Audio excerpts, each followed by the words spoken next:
Todos nosotros sabemos que en el Nuevo Testamento el apóstol Pablo, un gran hombre de Dios, escribe las cartas pastorales y escribe a un hijo espiritual, a Timoteo.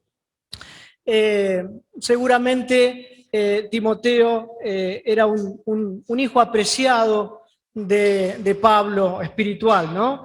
Que realmente Pablo se dedica a hablarle, a darle consejos, a exhortarle, a guiarle, ¿no? Porque tenía un gran trabajo por delante. Quizás el pasaje esté un poco trillado, quizás muy visitado, pero realmente no tiene desperdicio porque nos pone en foco, en línea, frente a las demandas que Dios pide a cada uno de nosotros como hijos de Dios. Segunda Timoteo, capítulo 2.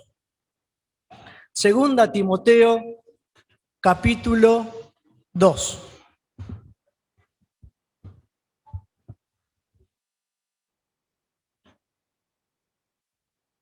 Dice así la Escritura: Tú pues, hijo mío, esfuérzate en la gracia que es en Cristo Jesús. Lo que has oído de mí ante muchos testigos, esto encarga a hombres fieles que sean idóneos para enseñar también a otros.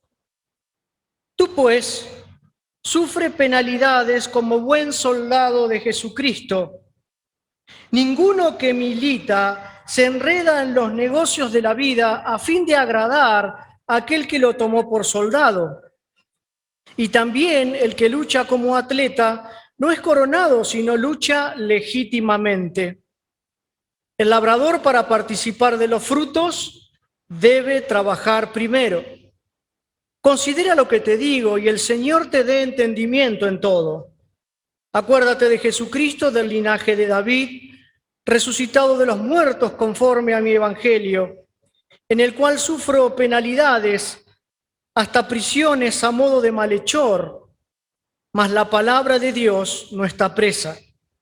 Por tanto, todo lo soporto por amor de los escogidos, para que ellos también obtengan la salvación que es en Cristo Jesús con gloria eterna. Palabra fiel es esta: si somos muertos con Él, también viviremos con Él. Si sufrimos, también reinaremos con Él. Si le negáremos, Él también nos negará. Si fuéramos infieles, Él permanece fiel. Él no puede negarse a sí mismo. Hasta aquí nomás la lectura de la palabra de Dios y vamos a tener algunas consideraciones al texto que nos animen, que nos sirvan, que sean de provecho para nuestro crecimiento espiritual, para nuestra vida espiritual. En primer lugar, como decía Pablo, escribe a Timoteo, a este hijo espiritual, y enmarca todo el consejo realmente en una labor, en un trabajo, en la vida espiritual de Timoteo, lo que debía ser como un hijo de Dios. Y el versículo 1, en primer lugar, dice: tú pues, hijo mío, ¿no? Vemos aquí lo cariñoso de Pablo diciéndole hijo mío. Y dice: esfuérzate en la gracia que es en Cristo Jesús. Realmente que él pueda tomar de la fuente inagotable de la gracia de Dios para fortalecer su vida.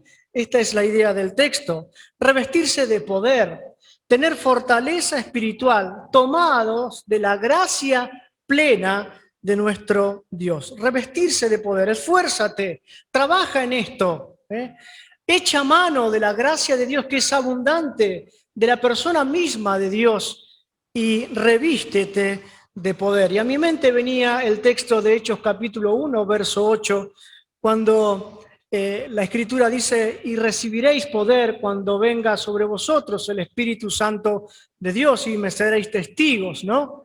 Es este poder que nos capacita y nos da la fuerza necesaria para poder realizar el trabajo de testigos, de testificar al mundo de Cristo nuestro Salvador. Timoteo debía tomar de esta gracia y de este poder y esforzarse en la gracia de Dios que es en Cristo Jesús. Creo que este es el primer punto a reflexionar. No son nuestras fuerzas, no son nuestras capacidades, habilidades ni destrezas humanas que pueden ser útiles para la obra, sino en sus fuerzas, en su gracia. De esta forma se hace la obra de Dios, de esta forma se puede proclamar el Evangelio, es la forma indicada, es la forma que Dios aprueba.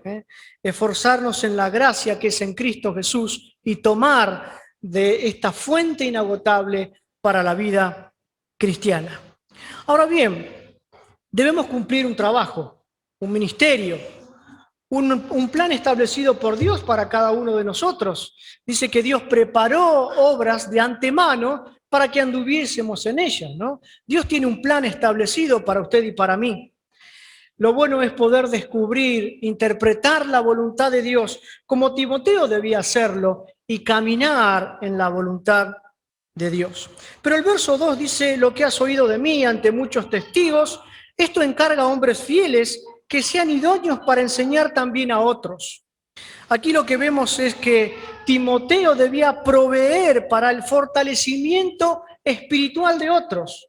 No tan solo para el personal, ¿no?, de tomar de la gracia de Dios y fortalecerse él mismo, sino de proveer, ser de ayuda, de auxilio para otros, para el fortalecimiento espiritual de los hijos de Dios.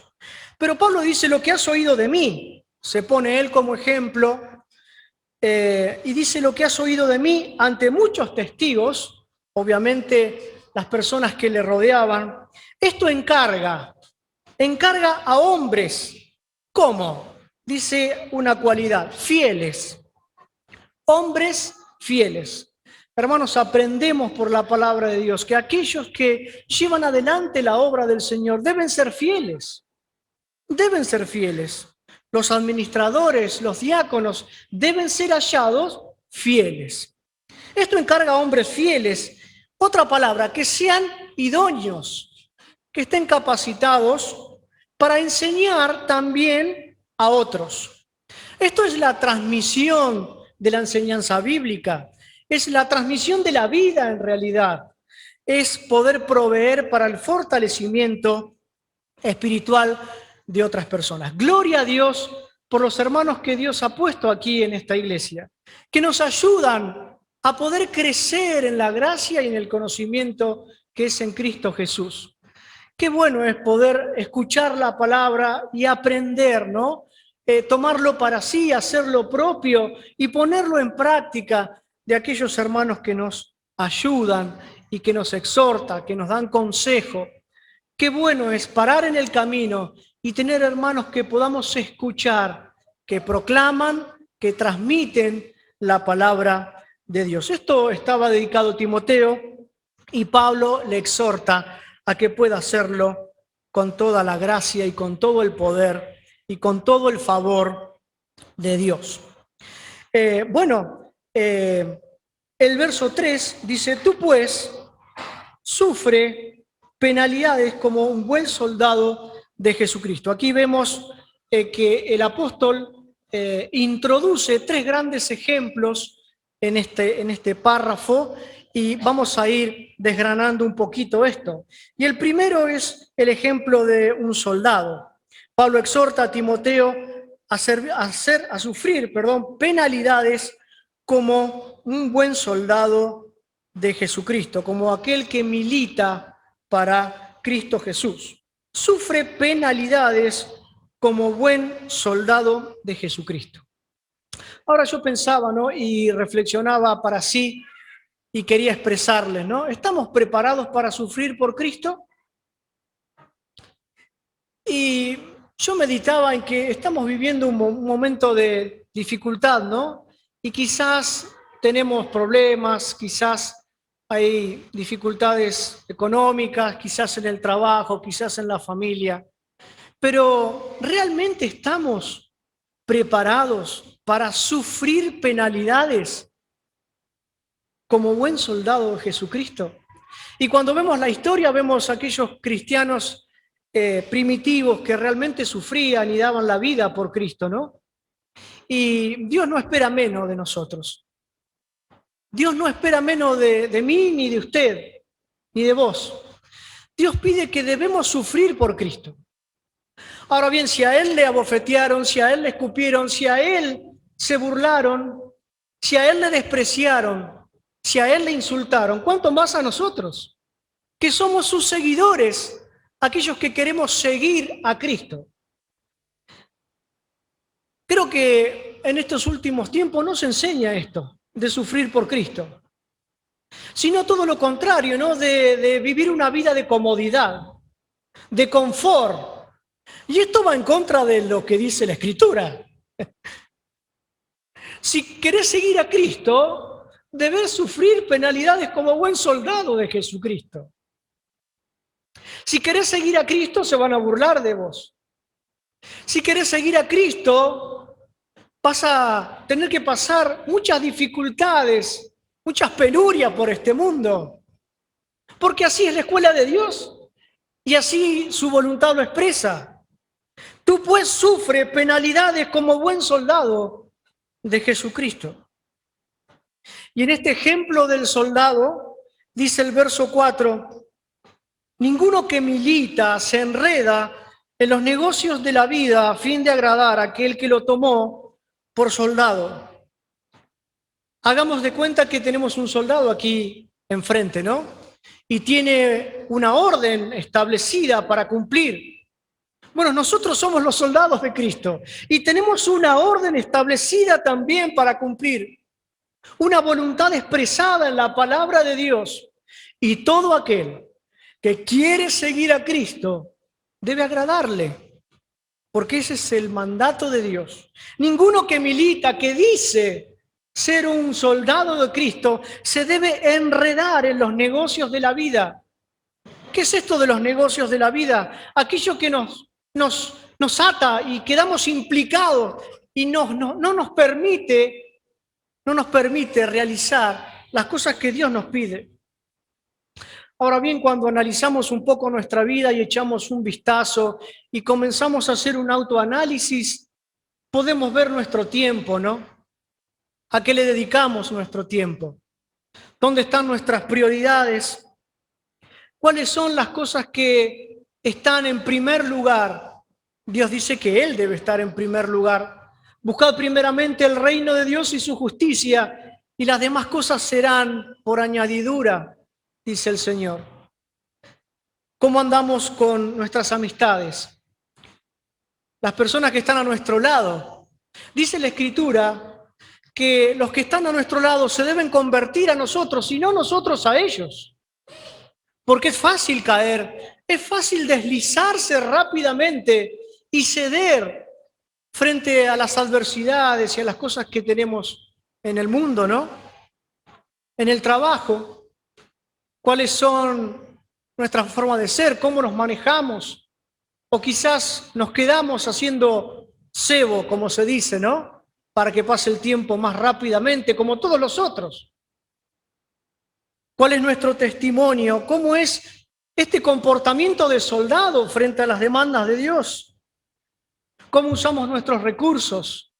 Lo que Dios nos ha dado. ¿Lo podemos poner para que sean utilizados en la obra del Señor o somos mezquinos? Un soldado de Cristo debe tener cuidado de sí mismo y también de sus actividades, de lo que hace, lo que realiza, para no quedar enredado, para no quedar implicado en estas cosas que estorban en el verdadero propósito de agradar a Dios. ¿Cómo son nuestras salidas? ¿Dónde vamos? ¿Dónde concurrimos? ¿Cómo son nuestros nacimientos de nuestros niños? ¿Nuestros velorios? ¿Cómo son? ¿Realmente somos soldados de Cristo en todo lo que hacemos? El Señor nos da entendimiento en todo, como le decía Pablo a Timoteo. Un buen soldado de Jesucristo no se enreda en los negocios de la vida. no se implica, no queda enganchado, implicado en los negocios de la vida y sufre penalidades como un buen soldado de Jesucristo. Pero el segundo ejemplo, la segunda figura que vemos aquí es la de un atleta. Y dice el texto 5, y también el que lucha como atleta no es coronado, sino lucha legítimamente. Yo no tuve virtud del deporte ni el atletismo, no. Pero aquellos que realizan este deporte demanda de mucho esfuerzo, ¿no? De una actitud disciplinada para lograr un objetivo, una meta, ¿no? Y bueno, el apóstol seguramente estaba pensando en aquellos corredores que debían abstenerse de muchas cosas para poder realizar su carrera de atletismo y poder llegar a la meta. Y Pablo utiliza este ejemplo y dice que el que lucha como atleta no es coronado, sino lucha como legítimamente. El atleta debe luchar, pero de una forma legítima, sin trampas, sin engaños, sin agarrar el atajo o el camino más corto. No, debe cumplir las normas, debe cumplir las reglas establecidas para poder llegar a la meta, pero legítimamente, sin trampas. Atenerse a las reglas, atenerse a las normas. Esto me hace pensar también en nuestro dominio propio, ¿no? En que debemos correr esta carrera como un atleta, que debemos luchar legítimamente, pero no por el camino más corto, sino por el camino que indica Dios, disciplinando nuestra vida, teniendo dominio propio, teniendo dominio de nuestra lengua, de nuestras actitudes, realmente de lo que hacemos, decimos y somos. Otro punto a reflexionar es la obediencia resuelta a la palabra de Dios. No podemos correr esta carrera cristiana a la deriva o sin ninguna indicación. La palabra de Dios es nuestra hoja de ruta, nuestro mapa. La obediencia resuelta a la palabra de Dios. Miren, en estos últimos tiempos, lo más complicado en el cristianismo es la suficiencia de la palabra de Dios, ¿no? Porque se alzan muchas voces que dicen que la Biblia dice cosas que no son verdad. La alta crítica habla de aquellos grandes milagros del Señor que no fueron así. Pero para usted, para vos, para mí, ¿la Biblia es suficiente? La suficiencia de la Biblia debe ser levantada en medio del pueblo de Dios. Tenemos todo, no hay más. Y la Biblia es la palabra de Dios expresada en mandamientos. Toda la voluntad de Dios allí está. Las profecías, todo lo que Dios pide de vos y de mí. La suficiencia de la palabra de Dios. Debemos obedecerla porque este es el propósito y la voluntad de Dios. Y ejercitarnos en la piedad, en una vida, en una búsqueda intensa de Dios que realmente pueda reflejar el carácter de Dios.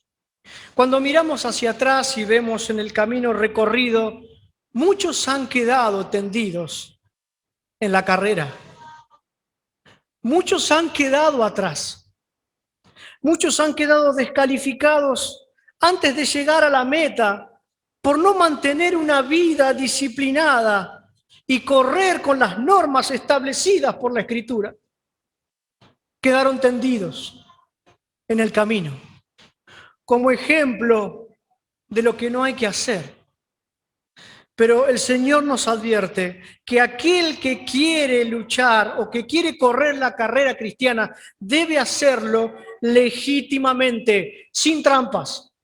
Miren, podemos engañarnos a nosotros mismos y venir cada domingo a la iglesia y sentarnos y cantar y leer y escuchar el mensaje. Pero si no pasa nada en mi vida, de nada vale.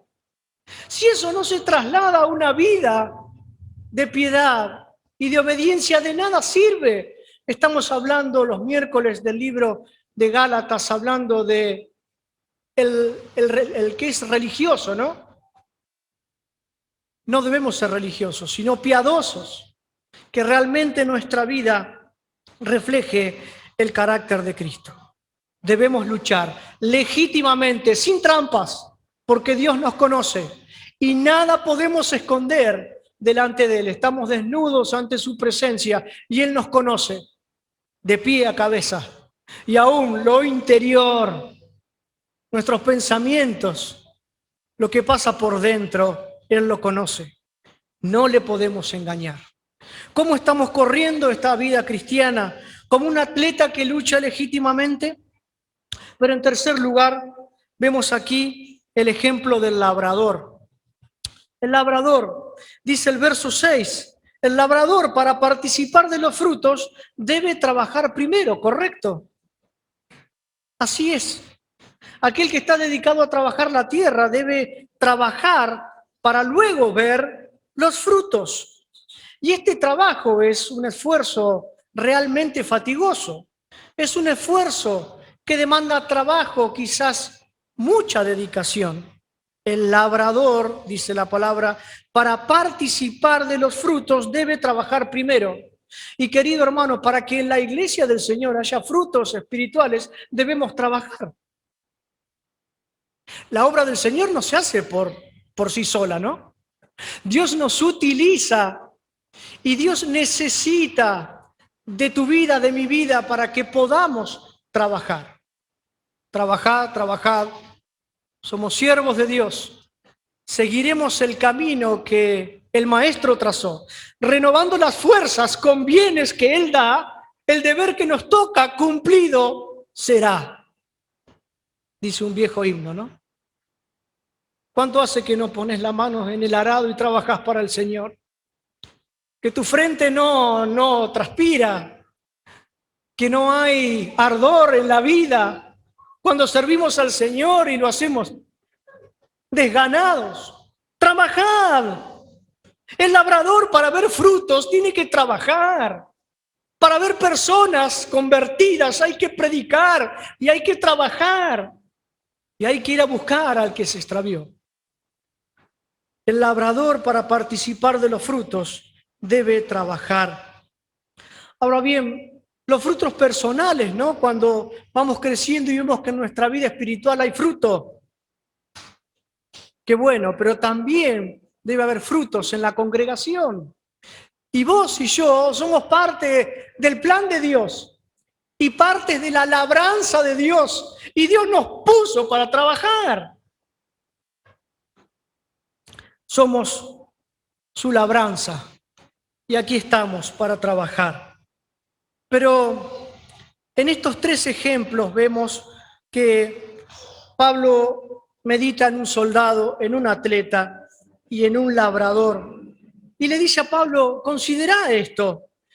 El verso 7 dice, considera lo que digo, medita, tenerlo en cuenta. No es algo simple, es algo realmente digno de ser meditado. Considera lo que te digo y el Señor te dé entendimiento en todo. El Señor te ayude a poder meditar y ver realmente la importancia de lo que estamos meditando. Considera, medita, toma en cuenta lo que te digo, Timoteo. Y Pablo ora pidiéndole al Señor que le dé entendimiento. Pero en el verso 8 introduce el ejemplo de Cristo. Este versículo a veces se utiliza en la cena del Señor, pero está introducido en un contexto que nos indica que Pablo le está diciendo a Timoteo, dentro de todas estas exhortaciones, mirá a Cristo, Él es el ejemplo máximo. Mirá a Cristo, que ha resucitado de entre los muertos del linaje de David, haciendo referencia a su linaje como hombre, del linaje de David, resucitado de entre los muertos conforme a mi evangelio. Él es el ejemplo, míralo a Él, míralo a Él. El ejemplo de Cristo. Obviamente que cuando nos ponemos en comparación de Cristo, todo lo que hacemos queda en menor grado, ¿no? Cristo es el ejemplo y a Él seguimos. Pero en el verso 9 dice Pablo hablando de sí, en el cual sufro penalidades, hasta prisiones a modo de malhechor, mas la palabra de Dios no está presa. Pablo estaba en una celda, seguramente atado, encadenado a un soldado romano que le cuidaba. Allí estaba preso por causa del Evangelio. Y dice que él soportaba todo esto por amor a los escogidos y que lo trataban como un malhechor. Mas la palabra de Dios no está presa, claro que no. La palabra de Dios era proclamada, aún estando él en la prisión. Por tanto, todo lo que soporto, lo soporto por amor de los escogidos, para que ellos también obtengan la salvación que es en Cristo Jesús, con gloria eterna. El verso 10. Un testimonio útil para otros. El testimonio de Pablo era realmente asombroso, un gran hombre de Dios, y su testimonio era digno de ser replicado o hecho nuevamente o tomado en cuenta, ¿no? ¿Qué ejemplo, Pablo? Pero el verso 11, vemos aquí un himno un himno primitivo. Ustedes saben que los himnos no eran antes como los que cantamos ahora, de 4 estrofas con un coro. Claro que no. Eran párrafos, partes de la Biblia. Teníamos los salmos y habían párrafos, partes de la escritura que se cantaban. No conocemos la música, pero sí algunas partes que se cantaban. Y algunos estudiosos piensan que el verso 11, 12 era un himno primitivo. Dice, si somos muertos con Él, viviremos con Él. Claro que sí. Vamos a vivir con Él. ¿Y qué más da? Si tenemos que sufrir, suframos con Él también. Si sufrimos, también reinaremos con Él. Si somos de Él, si le seguimos a Él, ¿por qué no vamos a sufrir? ¿Por qué no vamos a morir por Cristo? Si le negáramos, Él nos negará. Cosa que no debemos hacer, ni con nuestros labios, ni con nuestras acciones. Si fuéramos infieles, Él permanece fiel. Dios no puede negarse a sí mismo, ¿no? Y qué bueno es poder contemplar estos 3 puntos que Pablo nos exhorta y que nos habla acerca de las cualidades y de las cosas que tenemos que tener en cuenta como hijos de Dios. Repasando lo que hemos visto, revestirnos de poder, dejar que el Espíritu Santo nos muestre el camino y nos dé la fuerza necesaria para esta lucha, ¿no? Proveer para el fortalecimiento de otros en la vida espiritual a través de la enseñanza, del consejo bíblico. Renunciar a todo aquello que estorba para el verdadero propósito de Dios. Esto hace un verdadero soldado y sufre penalidades como buen soldado de Jesucristo. Luchar legítimamente, correr la carrera cristiana como un atleta y atenerse a las normas y a las reglas establecidas por Dios y trabajar esforzadamente para ser un labrador y trabajar para tener frutos espirituales, personales y congregacionales. Pero quizás ustedes me digan, es verdad, comparto lo que en esta mañana nos decís, pero quizás no conozcas a aquel que nos tomó por soldado, a Cristo. ¿Conoces a Cristo? Miren, es lo mejor que nos pasó en la vida. Y aunque a veces estamos arriba y a veces abajo, y aunque a veces nos cuesta tanto mantener nuestra vida espiritual, pero tenemos a Cristo. Tenemos al Señor y a su Espíritu en nosotros. Y podemos lograr esto lo que nos pide el Señor. Pero quizás en esta mañana no le conozcas. Quiero decirte que Él está aquí. Y quiero decirte que Él te ama. Te amó tanto que murió en la cruz del Calvario por vos y por mí. Levantado entre cielo y tierra, en medio de 2 ladrones, Él nada había hecho. Pagó el precio de nuestro pecado, porque este es el problema del hombre, tu pecado y mi pecado, que nos aleja, nos separa de Dios. Dice la Escritura que por cuanto todos pecaron, están destituidos de la gloria de Dios. Somos pecadores, pero lo único que nos da salvación es Cristo, Cristo Jesús, porque no hay otro nombre dado a los hombres en que podamos ser salvos sino en Cristo Jesús. ¿Quién es Cristo para vos? ¿Es tu Señor? ¿Es tu Salvador? ¿Has pedido perdón por tus pecados si no lo has hecho? Tu vida corre peligro, porque en el momento que debas partir de esta tierra, te irás sin Cristo y sin esperanza a la eternidad, en un estado de condenación. Dice la Escritura que Cristo vino a salvar lo que se había perdido, a vos y a mí. ¡Qué muestra de amor tan grande! Él murió por nuestros pecados, conforme a las Escrituras, pero también dice la palabra que Él resucitó conforme a las Escrituras, con poder para darnos una vida abundante. ¿Qué vida estás llevando? ¿Una vida de acuerdo a la voluntad de Dios o como te parece? La Biblia dice que hay caminos que al hombre le parecen derechos, pero su fin es la muerte. Dios no quiere la muerte de las almas o la separación eterna de las almas. Dios quiere salvarte, Dios quiere darte perdón, vida eterna y una vida abundante. ¿Qué vas a hacer con Cristo hoy? Él está presente aquí para recibirte con sus brazos de amor y decirte: sí, te perdono, porque yo morí por ti, porque entregué la vida en la cruz del Calvario para salvarte. ¿Cómo no voy a perdonar tu pecado y hacerte una nueva criatura? Facundo nos hablaba el domingo pasado de renacer, de nacer de nuevo.